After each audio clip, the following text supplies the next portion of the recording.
Hello and welcome to the weekly BB Bobcat Breakdown, where a couple of Texas State students dive into the details of Texas State athletic events that occurred each week. With that in mind, the way to learn is by listening, the way to listen is by learning, and the only way to start is by starting. So let's get into it. I'm your host, Luke Fox. I'm a sophomore here at Texas State and an electronic media major. I'm Tony Lyles. I'm a DMI senior. I'm Carly Ernest, and I'm a senior in public relations. And for this week's episode, we're going to be going into a couple of big sports that have been going on. The first one being the Texas State football win over Jackson State. Next, we're going to be going to the Texas State women's soccer win over the Louisiana Raging Cajuns and a tie against Arkansas State. After that, we're going to be going to the Texas State women's tennis at the Southwestern Quad. And then we're going to end it off with four amazing games with Texas State volleyball and the Jayhawk Classic and their start in the Sun Belt Conference that happened yesterday. All right, so let's get started with the first game, the Texas State versus Jackson State Tigers. This happened last Saturday, September 16th, and was a very high-scoring game with a score of 77-34, making it a win for Texas State. What did you guys think about that game? It was crazy. I read somewhere that we haven't had a win like that since like 1920, with the points being that drastic. The coach was saying this is a completely new team. It's just the offensive line was crazy. We moved the ball up the field. It was a really interesting game. I know that I saw it live, and towards the beginning of the game, I was like, "Oh, there's no way! Like, we've got this in the bag." And then, geez, by the second quarter, Texas State hit about 50, a little over 50, I believe. Yeah, they hit 56 after the first half, which is just crazy. I know that everybody kind of believed on the Texas State side that we were going to hit 100. Yeah, so it's just very interesting. This game, it was a very high-scoring game with us scoring 77 points. Like, compared to last game against UTSA, it was a very low-scoring game. There was only 13-20, which is just so low-scoring game compared to what we've been doing against Baylor and other teams like that. So just to go back into a high-scoring game, just having that energy, rather than just relying on the penalties and all the smaller stuff, we were able to really show what our defense and offense was really made of. And so that was really exciting during this game. And what do you guys think is the reason why this game, compared to the UTS game, was just so high scoring? Honestly, I could definitely say that we took the win with Baylor, and I think it kind of got into Texas State heads a little bit, and so they showed up to TTSA thinking that they were going to win, and they overtook them a lot. And then I would definitely say that with the Jackson game, all of the stadium was completely filled. They had a great student section that was able to mobilize them into winning the round. Yeah, there's something about, especially football teams, having to take a fall like that to be humbled and then come back and show up the next week. Even the coach was saying, after that week, they knew exactly what they needed to change, what they needed to tackle, who they needed to talk to. And I feel like that it's always the best learner in situations is failing or not doing as well. So you know what you need to work on. You can come back and really knock it out of the park. And I think that's what Texas State did. Absolutely. Yeah. So whenever one thing I noticed when looking upon the stats is just the rushing downs. Like whenever we're looking at this game against the Jackson State, we can see passing yards where Texas State had 285, Jackson had 282, compared to receiving was also very similar. But whenever we go into the rushing yards, we almost quadrupled their rushing yards at 399 compared to Jackson State's 118, which is just absolutely crazy compared to like UTSA game last week. They were doubling our rushing yards, and that really was what led to their win. So seeing this game and us quadruple their yards shows that, hey, maybe our defense really can hold them back and our offense can really take advantage of that. And so really just an absolutely amazing performance by our team overall. Just a few player stats. We had TJ Finley just doing amazing with 251 passing yards, 3 passing touchdowns, and ran 2 touchdowns himself. So that's 5 total. This is an absolutely stellar performance by TJ Finley. And then also on the Jackson team, we have Jason Brown with 209 passing yards, so not too far behind. And yeah, absolutely great. And then also we had Malik Hornsby with 133 leading the rushing yards with Texas State. So great job to those players and their excellent performance. Yeah, so Do you guys have anything else you'd like to say about the Texas State game? Actually, I remember towards the end of last semester, like Texas State having such a hard time trying to find a quarterback, trying to find someone that could compete well with Malik Hornsby, and then everyone was kind of stuck on the fact that they didn't know if he was going to be placed as high as he was, and here he is, like rushing the field and getting great statistics. So I definitely say that it was a solid pick with Texas State athletics. Absolutely. The football team has been through a lot of changes, even with the new coach and everything like that. And just to see us come out so hard out the gate like we have this year, it's incredible. It really is incredible. But yeah. Yeah. All right, so the next game that Texas State will be happening September 23rd at 6 o'clock. It's going to be our second home game. So Texas State was our first home game W, and so that was awesome. And so now we're going to make it 2 in a row of home game wins, I think.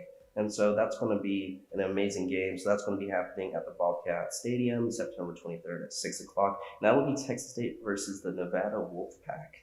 And just going back into the details about Nevada is unfortunately at a loss streak of, I believe it is 13 games now, 13-game losing streak in a row. That's devastating. And right now, that includes last season. So looking at this season right now, they're at a 3-loss streak. And so maybe they're trying to get their first win, trying to raise up that morale, but they've just unfortunately not been able to get to that. And so they lost against USC, Idaho, and Kansas so far. And they actually had a surprisingly close game against Kansas, but they were not able to take home a win. So, and fun fact, last time the Nevada Wolfpack won 14 games ago, I guess it was, they were actually playing Texas State and beat us. And that score was 38-14. So they absolutely destroyed us last time we played against them. And so it'll be interesting to see this game because it's a lot of pressure on them. Will they be able to end this loss streak and start it and end it with Texas State? That would be kind of interesting to see. So, but my predictions, I think Texas State will be able to carry home another win. So. Oh, no doubt about it. I would 100% agree, especially with the fact that now they have something to come for. They're coming for blood, Absolutely. While I do think, losing teams tend to be really hungry for that win, there's a potential for them to put up a fight, but I feel like, Texas State is not going to want to give up that massive victory we had, and it's gonna be a very interesting match. All right, yeah, just a few more details. Yeah, Bobcats right now lead the nation in tackles for loss and ranked number 3rd in sacks. And so looking at the last game that Nevada had against Kansas, they fumbled the ball 5 times. They were luckily able to recover all 5 fumbles, but going against Texas State, they're not going to be able to do that. If they fumble it and they keep fumbling, Texas State's going to really take advantage of that. Kansas wasn't able to, but Texas State's different, and in the past games, they've been able to really make the advantage of that. And so if Nevada starts messing up, if they're starting to have those fumbles, I think it'll be an easy win for Texas State. All right, so that's next game. That's going to be September 23rd at 6 o'clock at the Bobcat Stadium. Next up, we're going to be going into soccer. So soccer had 2 games this last week. They first went off against the Louisiana Raging Cajuns, and that was a Raging Cajuns, and that was a 3-0 Texas State win. And I went to this game, and it was an absolutely amazing game. And it started off very interesting. It was a 0-0 halftime score, so it was neck and neck. Both teams were having excellent shot attempts, but both goalkeepers, with Texas State's goalkeeper Caitlin Draper just absolutely honing in her team and keeping it a scoreless game for the opponent. And then goalkeeper McKenna Garcia also did an amazing job of just blocking all the attempts, and they were able to go to halftime with a 0-0 score. But going into the second half, that completely changed when the first goal of the game happened with Texas State scoring at the 49th minute. Texas State number 9, Maddie Samari, absolutely dominated, got a really nice shot right into the corner, and that kind of just set off a spiral of Texas State success, because only 8 minutes later, on the 57th minute, number 23 Zoe Jr. scored again. So you can really see how the morale that Louisiana had just kind of just fell apart. and their defense just started to crumble, and Texas State really took advantage of that. And then finally, there was a third goal at the 78th minute by number 18, Haley Garcia. And so just in a matter of just 20 minutes, Texas State from a 0-0 was able to score 3 goals in that just one half 45-minute time frame, and was really able to take home that lead, with Texas State having 19 shots against Louisiana's 9 shots, doubling Louisiana's shots. So their offense was, for the most part, keeping it on Louisiana's side of the field, and Louisiana was just really struggling to get it back onto Texas State's side. And because of that, we were able to get more shots, and with those shots, we were able to get more goals. And so, amazing win, Texas State versus Louisiana, the Raging Cajuns 3-0 win. And they also had a game, Texas State versus Arkansas State, and this was a bit of an interesting game. And this was a tied game, 0-0. No one was able to get the upper hand and score. But even though it was a tied game, this marks the unbeaten streak of 5 for Texas State in a row, which is absolutely amazing to see how Texas State soccer has really been able. They kind of had a little bit of a rough start, but since then they've been able to really hone it in, get 5 unbeaten, and so they're at 4 wins in a row and 5 unbeaten. So great job for the Texas State soccer, with Caitlin Draper with third straight shutout of going 3 games in a row where no one's been able to score in Texas State, and having forced saves at the Texas State versus Arkansas game. And then a quick mention, we have Lucy Hart was the game leader with 2 shots on goal, and Texas State shots was, even though it was 0-0, Texas State led the shots by 21 compared to ASU's 13. So very exciting, and it's really interesting to see how the rest of the season will turn out. How do you guys think the soccer teams will really develop these next couple of games? I'm actually really proud of Texas State soccer team this year. I think that they've done amazing. They had their comeback, like you said, they did a little bit rough towards the start of the season, but they picked it up, and so far, like with their 5-0, I think they're going to do great. Towards the end of the season, I would be surprised if we had a couple of awards under our belts for our players. Absolutely, yeah. Yeah, I feel like a lot of times, especially in Texas, other sports teams get overlooked by football. That's a massive elephant in the room. But soccer is looking like it's gonna be a really impressive year. I know I'm going to the game on Sunday, so I'm super excited to figure out like what's gonna happen, see how they do, and just watch the game.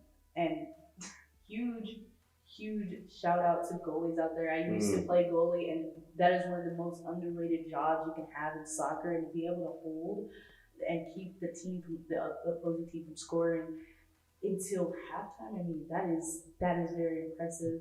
That's high athleticism, and it can help in a pinch. So that is amazing. Yeah, especially with Arkansas, because I mean they're about neck and neck with us, I'd say, on like ability. So the fact that we were able to keep them away from our net till halftime. Absolutely, yeah.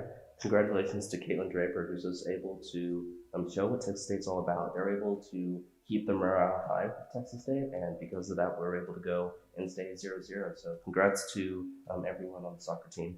And next up, the next game will be on September 24th at 12 p.m. This will be another home game at the Bobcat Soccer Complex, and they're going to be going against Troy. Last year, Texas beat Troy 2-1, so it'll be interesting to see. I think our soccer team is doing absolutely amazing compared to last year, so I think it should be an easy win, but who knows what Troy's got under their sleeves. So that'll be an interesting game to see. That'll be September 24th at 12 o'clock.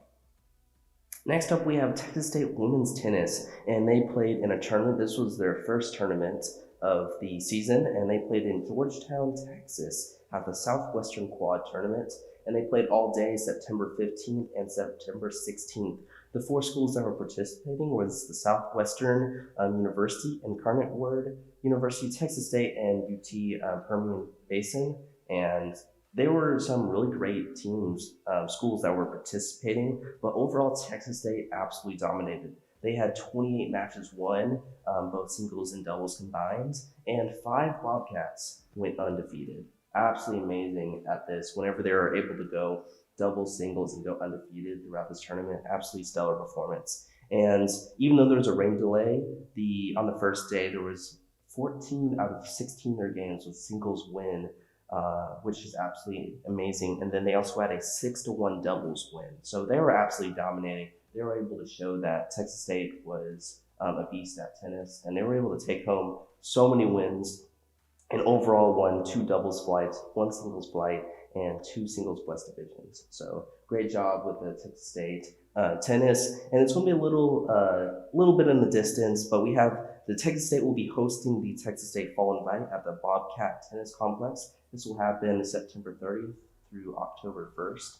And that'll be interesting to see how we're bringing the tennis, and it's been far away. They've been going all over the place, but to see it bringing back to home and participate on Texas State soil will be interesting to see how they perform against other local and far wide schools. And Texas State golf never gets like any appreciation towards any of their sports or athletic communities. I'm very surprised. Like I think that they do amazing, and so does tennis. Like they take over kind of half of our athletic department. They do a great job every year, and they never get recognized for it. So I'm really proud of them this semester, this season. They're doing great. Absolutely, yeah. Texas State women's and men's golf didn't do any tournaments this last week, but as we talked about in the last episode, they had some amazing performances, and then we'll also go into what games that they have upcoming. But let's get into the next sport. All right, here's a big one. We have volleyball, and we have a lot to talk about volleyball. Volleyball had a very, very compact schedule this last week with them playing 4 games. And out of those 4 games, they absolutely did an amazing job at really getting some high scoring sets and really showing that they can really take home the victory. And so let's go into this first game. We have Texas State versus New Hampshire. That happened September 15th. It was the opening day of the Jayhawk Classic in Kansas. And so a bit far away, but they won against them with a 2-3 set win, or a 3-2 set win, with it being actually a very close game. This was probably the closest game out of the 4 games, with them having the first game being 30-20, second game being 25-23, third game 20-25, and then each one afterwards just being this a 2 to 3 point difference, and showing that Texas State, even though it was a very nerve-wracking time, it was a time of it's anyone's game, they were still able to take home that victory, and that's very neck game. And with KJ Johnson just absolutely killing it with 28 kills and 3 blocks, being the number 1 game player. And then Texas State, Maddie Walsh also did really good, falling right behind at 13 kills and 1 block. So we haven't really seen a whole lot of Maddie lately. So it's nice to see her really stepping it up and really showing them what she's capable of. After that, the Texas State went against Bellarmine, September 15th. So that same day at 7 p.m. or at 5 p.m. So a little bit later on, they played against. So they had 2 games in one day, and they won, absolutely dominated that game, 3-0 sets, win, sweep, and that was their second win. So 2-0 for the Jayhawk Classic start, really stepping up there, getting far in that tournament. And we have a different player, also senior Samantha Wunsch, who was the star player at 9 kills and 3 blocks. And we've been seeing a whole lot of KJ Johnson lately, and just seeing someone else kind of take that lead, that game win, being Samantha Wunsch at 9 kills, is kind of interesting to see what's happening over there. Right, and then KJ Johnson, of course, followed by number 2 with 6 kills and 3 blocks. And then also another person I'd love to mention is Carly Ferris with 27 assists and actually having 4 service aces. Absolutely incredible, really doing a great job over there. And head coach Sean Hewitt, just to mention the coach, he's right now at 82 career wins, 82 to his 31 losses. So that's an incredible ratio, and it's really nice to see Sean Hewitt really bringing our volleyball team, or the Texas State volleyball team, far, and there's some really good stuff happening. And then we're going to go into the next game is the Texas State versus Kansas. Kansas being the number 20 program in the nation, so this was, of course, going to be a tough game going into it. And this was September 16th, so a day after. This is the last game of the Jayhawk Classic because Texas State lost 0-3 sets. An unfortunate loss. It was a close first set of 20-25, but then Texas State fell behind and lost the next 2. So KJ Johnson coming back with the number one uh, team stat with 9 kills, and then Samantha Wunsch falling right behind at 8 kills, just one less. So unfortunate loss against Kansas. Kansas, we knew going into it would be a really tough team to play against, but they still put in their full effort and tried their best. It just wasn't quite enough, and so they lost 0-3 against Kansas, thus ending out the Jayhawk Classic tournament. I would like to point out though, I know you mentioned a lot of players. Jacqueline Lee, number 7, she actually got 21 digs during that New Hampshire Really? game. And I was very astonished by it because she's very underrated. She does great. She carries the team. I believe she's always back row, getting everything straight off the ground, setting it up for everybody else to be able to spike and hit that over the net. Yeah, absolutely. Just while it's often shown like, hey, who's got the most kills, who's got the most assists, it's kind of have to look around because there's some players out there, some star players that are kind of hiding in plain sight that you kind of just have to pick out. So great job. So we have one last volleyball game, and that was the Texas State versus Louisiana Monroe Warhawks. And this was starting up the first game of the Sun Belt Conference, so we're becoming a little bit more local compared to going over all the way to Kansas. But we won the first Sun Belt, or Texas State Volleyball won the first Sun Belt game with a 3-1 set win, and starting off the Sun Belt Conference with a win. And interesting about this game is KJ Johnson wasn't a player in this, but even though she wasn't a player in this, she was able to, the team was able to really not fall behind because we have Maggie Walsh with 18 kills and 1 block, and then right behind that with the Samantha Wunsch at 14 kills and 3 blocks. So absolutely amazing performance by volleyball. Do you guys have anything to add about that volleyball game? I would love to point out that I actually saw this game live last night, and before the game even started, ULM's best player, I don't remember her name, but she ended up injuring her knee. Just regular serving before the game even started, she fell and injured her knee, and I remember watching her walk back into the stadium with like the brace and her knee wrapped up and everything else. So I think that definitely took like ULM by charge. They definitely didn't have the abilities, I think, to play against us as much as they probably would have liked. But no, it was an interesting game. I know during the first set we had 25-22, and in the second set we were 19-25. And this is when I was like, okay, my jinx is coming into play. Every single one of these volleyball games that I've gone to, it's always gone into overtime, and it's in my head. Like, I'm definitely like, I'm the reason that Texas State has gone into overtime every single time I've showed up to these games. I was like, it's gonna happen again. And then sure enough, like third set, 25-23, and the fourth set, we just knocked them out of the water. It was like 24-11, and they continuously kept missing our hits. I was very astonished that it was a quick last set. I think we kind of got in their heads a little bit. Yep. And there's just been a lot of injuries occurring in the volleyball side of it. And just injuries in general across a lot of the sports teams. That can sadly make or break a game if you have one of your stronger players get injured. It's something really serious. Absolutely, yeah. So it's interesting to see how teams are able to adapt to these injuries. Losing star players is a big deal, but them being able to continue forward, and with Texas State taking that win is incredible. So yeah, that's it for the Texas State. And so it's interesting to see how within these next couple of weeks, how the Sun Belt Conference really develops. But I think that Texas State volleyball has a lot of potential to really get far in that. But definitely, I do think that their freshman class is carrying the team this semester. Like, they've got a lot of new add-ins, like Lana Tello. Actually, she had a sister who played for Texas State. Yeah, last season, or a couple seasons ago maybe. And she graduated. The older sister graduated in 2022. So last year. Apparently, the sister didn't even have to put in a word. Her little sister just walked straight on the team. She played really well. She proved herself. And I know, like, a lot of times when your sister plays for a university event like that, it's kind of seen as like, oh, she got in because of her sister. No, Lana has made it her own. She has shown the possibilities, especially with her serves. She's very great. I think she's doing a wonderful job, especially like under the light of her sister. But I'd say that she's making her own. Oh yeah, it's definitely those situations are always interesting. to see younger siblings sometimes even outshine their older siblings.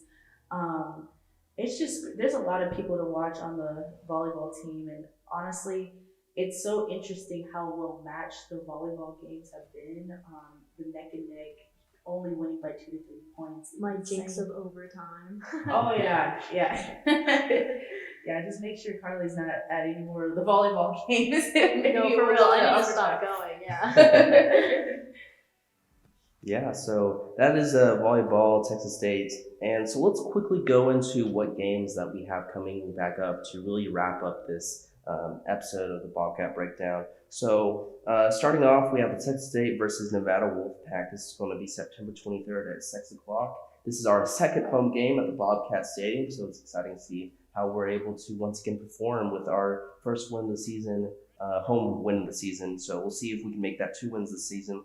Next up, we have the Texas State Soccer versus Arkansas State. This will be happening September 24th at 12 p.m. at the Bobcat Soccer Complex, so another home game. Then after that, we have the women's golf at their next tournament. It's going to be happening at the Schooner Fall Classic. This will be September 23rd through the 25th. And this is going to be at the Belmar Golf Club in Norman, Oklahoma. So a little bit of ways away, but it'll be interesting to see how the women's golf are able to perform with them doing so great in the last tournament that they just performed in. After that, we have the Texas State Volleyball versus James Madison. This will be happening September 28th at 5 p.m. Then we have the Texas State Fall Invite. That's going to be Texas State Tennis. Going to be performing so it's going to be a home tournament at the tennis complex here at Texas State. This will be September 30th through October 1st.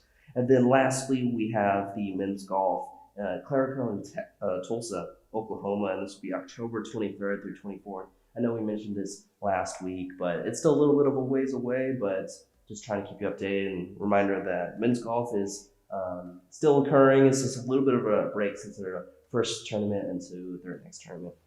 And then one thing I wanted to bring up is stuff that's happening at Texas State is intramurals are really getting up and going. So we have volleyball, we have basketball, we have indoor soccer, we have flag football. We have a lot of indoor sports going on. And so if you're interested in that, a couple of these have already started, but a couple of them like indoor soccer has not quite started yet. So if you're interested in that, make sure to sign up for those intramurals, because that is a lot of fun to be able to compete against fellow Texas State students and see who can bring home the Texas State W in each of these sports. Absolutely. There's also, if you're missing a sport, I know Sports Clubs has an amazing baseball team. They had tryouts.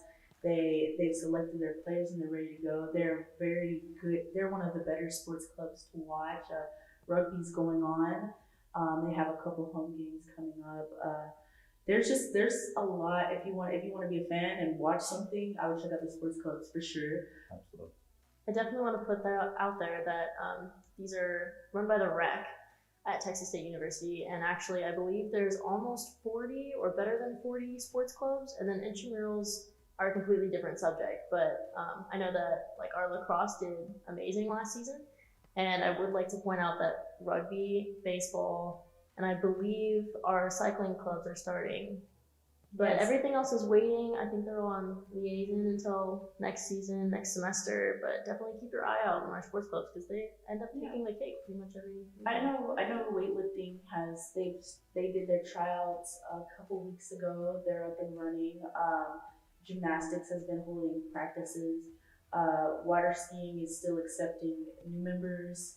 So there's a lot here that a lot of people don't know about, and if you're interested in watching or joining, see if there's still time, but definitely come out and watch. Awesome. Well, thanks for joining us for today's episode of the Weekly Bobcat Breakdown. As I wrap up, I remind you to subscribe to our channel so you can stay updated with all Texas State athletic events. So thank you for joining us, and come back next week, every week on Friday. So thanks for joining us, and see you next week.